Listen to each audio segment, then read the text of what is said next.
Yo, it's Jake from Just For You Fitness. So with the theme that we're going to get more regular with the lives and put some good content out for you, I'm here on Wednesday and me and Matt are going to be back on Friday with a clanger. We've had a few requests. We're going to go through one of those on Friday, but we're going to go through a bit of content today which I think is relevant to the majority of people, and that is why you have put yourself off exercise.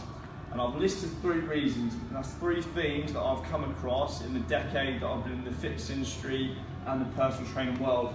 And number 1 is, I see this a lot, you've picked an exercise method you don't enjoy. Now, I don't know about you, if I don't like something, I'm not very likely to do it. And the gym is quite a big vessel. There's quite a lot of things you can do. If you ask for help, don't be afraid to ask for help. There's plenty of stuff you can do.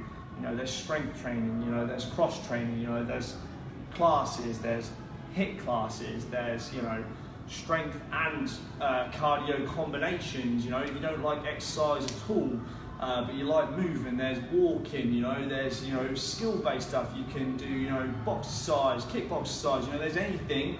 As long as you're moving, you're good to go.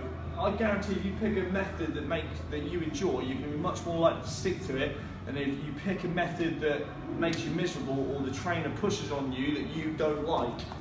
All right, number 2, biggest loser mentality, too intense and too long.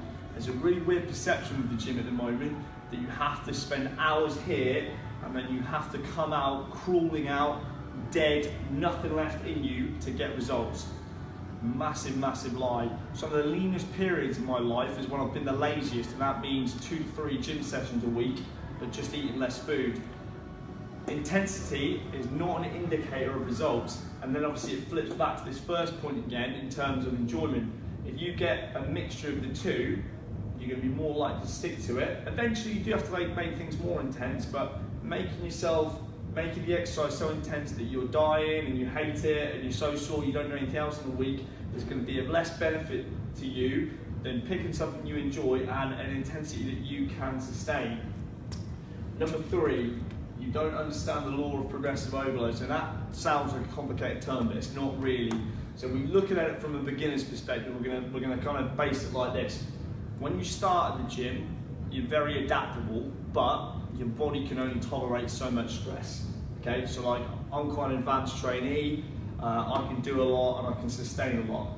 Okay, when you're a beginner, you've got to think about adding stress over time. So if you put yourself off going to the gym because you think you're going to die, that goes back to the first 2 points again. But going back to that point, come in, start something basic, whether that be walking, because that gets you moving, and walking moves you to bodyweight training. Bodyweight training gets your body moving in the way that nature intended so that it can tolerate more, and then you move to something load-based. That's when, you know, you can move on to resistance training, and, you know, and that doesn't have to be stupidly high intensity, it just has to be progressive, and that will tie in, especially when you're a beginner, with kind of progression and with regards to whatever you're doing. And then obviously over time, following those laws of progressive overload, you build up to an intensity that you enjoy and that you can sustain, and everyone's completely different.